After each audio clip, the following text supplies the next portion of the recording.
एक जहाज 28 लोग और सामने दुनिया का सबसे खतरनाक कॉन्टिनेंट अंटार्कटिका, -50 डिग्री सेल्सियस की ठंड, 24 घंटे का अंधेरा और हर पल मौत का इंतजार। यह है सर अर्नेस्ट स्केल्टन की एक असली सर्वाइवल स्टोरी और ये कहानी इंसानी हिम्मत का वो सच है जो दुनिया भूल चुकी थी। Environmental scientist Tim Jarvis Australian explorer Tim Jarvis is the only man to have ever recreated the harrowing journey of Ernest Shackleton. नमस्कार दोस्तों, 4 नवंबर 1914 ब्रिटेन का एक शिप एंडेवर तूफानी समुद्र को पार करता हुआ दुनिया के सबसे खतरनाक और रहस्यमय कॉन्टिनेंट अंटार्कटिका की तरफ बढ़ रहा था। इस जहाज में 28 लोग थे और लीड कर रहे थे मशहूर एक्सप्लोरर सर अर्नेस्ट स्केल्टन, जिनका सपना था पूरा अंटार्कटिका पैदल पार करना। उस दौर में जब न स्मार्टफोन था, न जीपीएस, न किसी किस्म की सैटेलाइट सपोर्ट, ये लोग -50 डिग्री सेल्सियस की ठंड में ब्लिज़र्ड और बर्फीले तूफानों के बीच अंटार्कटिका के कोने से दूसरे कोने तक पैदल जाना चाहते थे। फिर 5 नवंबर 1914 एंड्यूरो जहाज साउथ जॉर्जिया आइलैंड पर पहुंचा।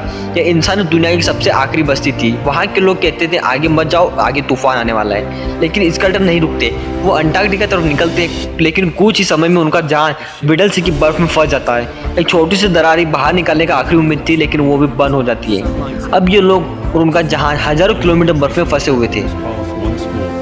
जब जहाज बर्फ में फंसा तो स्केल्टन ने डिसाइड किया कि सर्दियां यही जहाज में बिताएंगे। लेकिन अंटार्कटिका की सर्दी मतलब 24 घंटे का अंधेरा, हफ्तों तक सूरज की किरण नहीं। धीरे धीरे बर्फ का प्रेशर बढ़ने लगा, जहाज की दीवार चटकने लगी।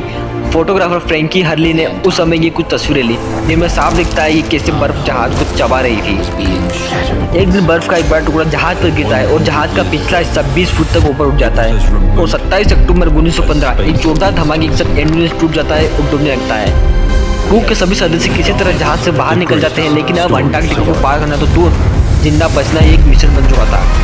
कोई रेडियो नहीं, कोई कांटेक्ट नहीं और दुनिया को ये तक नहीं पता था कि ये लोग जिंदा हैं या मर चुके हैं। We had suffered, we were a tiny speck. एंडुरेंस के डूबने के बाद पूरा क्रू अब एक बर्फ के टुकड़े में फंसा था, जो खुद भी समुद्र में बह रहा था। वहाँ उन्होंने बर्फीली चट्टान पर कैंप सेटअप किया और देखा कि उनके पास क्या बचा है। 3 छोटी नौकाएं, एक स्लेट और कुछ पर्सनल आइटम्स और सिर्फ 1 महीने का खाना। रात को बर्फ पर सोना पड़ता था। कई लोग आपस में चिपक कर सोते थे ताकि हाइपोथर्मिया से ना मर जाए। किसी जहाज के वहाँ आने का कोई चांस नहीं था, इसलिए स्केल्टन ने फैसला किया कि सबसे करीबी जमीन एलिफेंट आइलैंड तक नाव से जाना होगा। एक्सट्रीम ठंड, भूख, तूफान और निराशा के बीच स्केल्टन ने जो किया वो मानव इतिहास की सबसे महान सर्वाइवल स्टोरी में से एक बना। आगे इसी का नेक्स्ट पार्ट देखने के लिए वीडियो को लाइक करें, चैनल को सब्सक्राइब करें, पेज को फॉलो करें।